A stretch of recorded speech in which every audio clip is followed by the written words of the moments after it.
Welcome to all. I am Dr. Meena Tiwari and today's my topic is solution of simultaneous linear algebraic equations. Solution of simultaneous linear equations are very common in various fields of engineering and science. The method of solution of simultaneous linear equation may be classified in two types. Engineering and science में simultaneous equation के through किसी experiment को solve करना बहुत common है.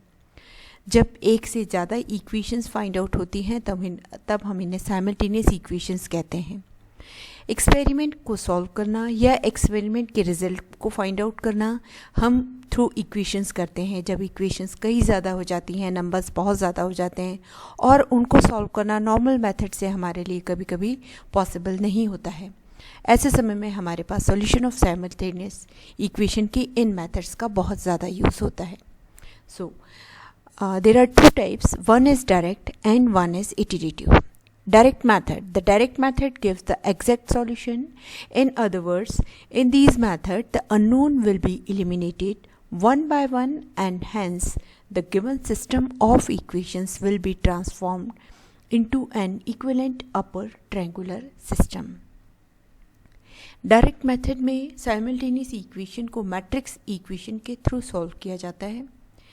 Matrix equation में coefficient matrix को upper triangular और यूनिट मैट्रिक्स में कन्वर्ट करके अननोन की वैल्यू को फाइंड आउट किया जाता है. जबकि iterative methods as usual involves assumption of some initial values which are then refined repeatedly till they reach some accepted level of accuracy. The iterative methods gives the approximation values of solution. Iterative method में हम iteration के through unknown की value को find out करते हैं. Initial value को हम assume कर लेते हैं, उसके बाद वन बाय वन इटरेशन करते हैं और अप्रॉक्सीमेट वैल्यूज़ को फाइंड आउट करते हैं. Direct methods and iterative methods. Solution of simultaneous linear equations. Direct methods are Gauss elimination method, Gauss-Jordan method and Crowd's method. Iterative methods are Jacobi method, Gauss-Seidel method and relaxation method. दो तरीके से इसको divide किया गया है solution को, एक direct method के थ्रू एंड एक इटरेटिव मेथड के थ्रू. सो आज हम गॉस एलिमिनेशन मेथड डिस्कस करेंगे.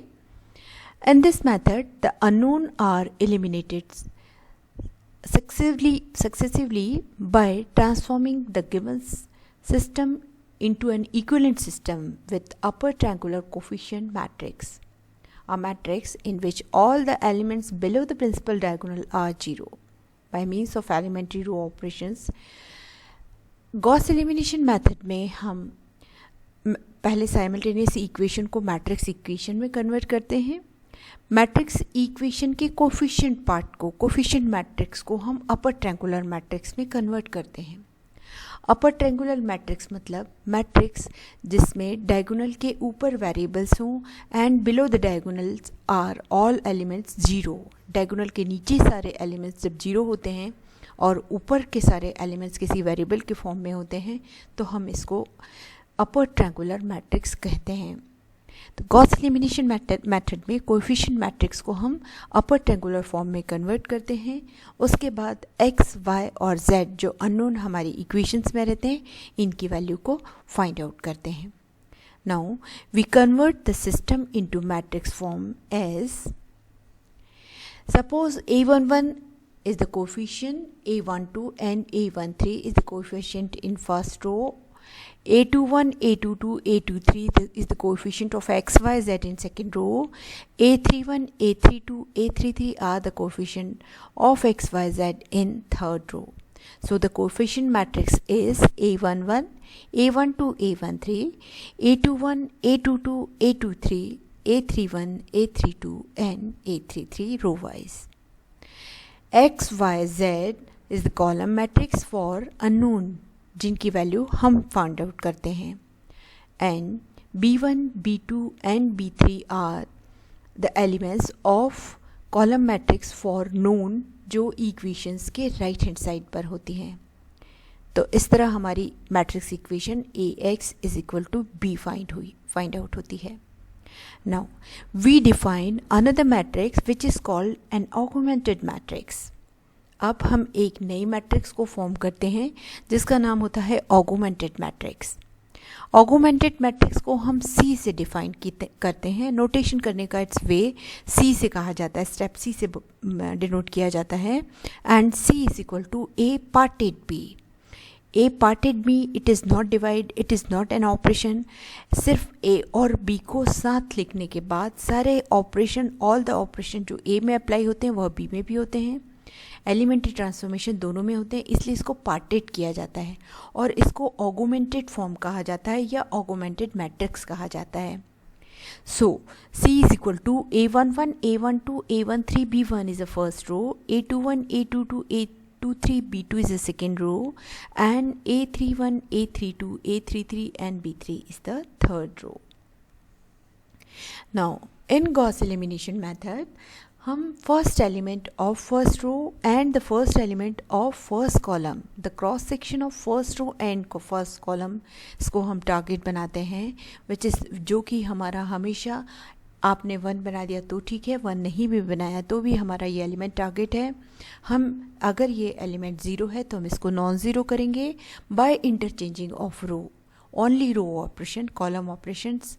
गॉस एलिमिनेशन मेथड्स में कॉलम ऑपरेशन से हम इस मेथड को नहीं करते हैं. ठीक है. So first element first row का and first element first column का ये हमेशा नॉन ज़ीरो होना चाहिए. अगर ज़ीरो है तो हम इसको इंटरचेंज कर लेते हैं. नाउ जब कभी भी हम किसी भी मैट्रिक्स में एलिमेंट्री ट्रांसफॉर्मेशन लगाते हैं उसके बाद C इज इक्वल टू का साइन हट के हमेशा ये इक्विवेलेंट साइन आ जाता है. ये this is your equivalent sign. क्यों? क्योंकि हमने एलिमेंट्री ट्रांसफॉर्मेशन अप्लाई करना शुरू कर दिया है तो अब हमारा इक्वल टू का साइन हट जाता है. Now the next step, with the help of A11 जो कि हमारा 0 नहीं है, अगर 0 है तो हम इसको इंटरचेंज कर देते हैं. 1 इज़ ऑप्शनल, आपने कर दिया तो भी ठीक है, नहीं करा तो भी ठीक है. हम इस A11 या 1 की हेल्प से A21 और A31 को 0 बनाते हैं.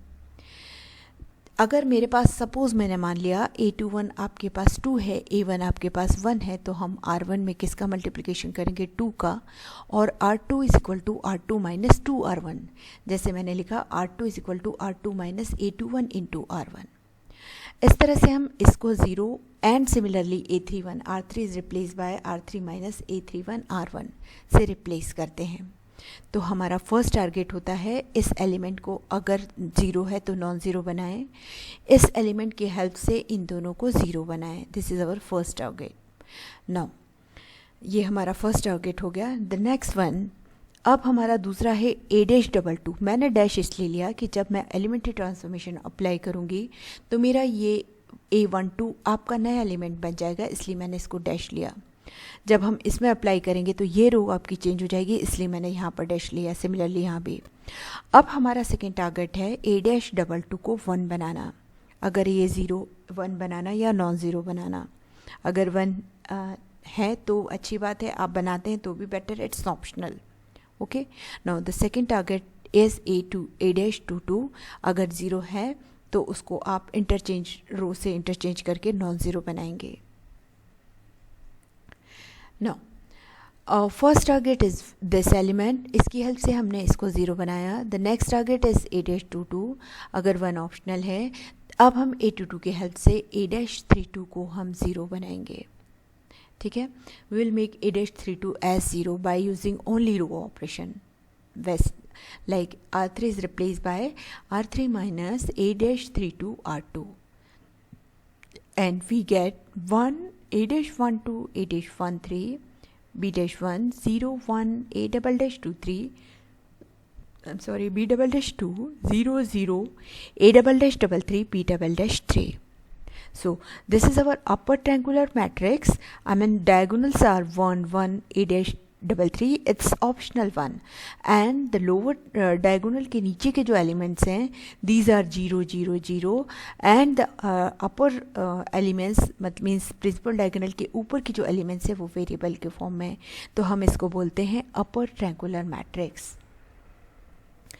एंड वापस इसको हम मैट्रिक्स इक्वेशन में कन्वर्ट करते हैं एंड रो का कॉलम से मल्टीप्लिकेशन करके अननोन की वैल्यू फाइंड आउट करते हैं.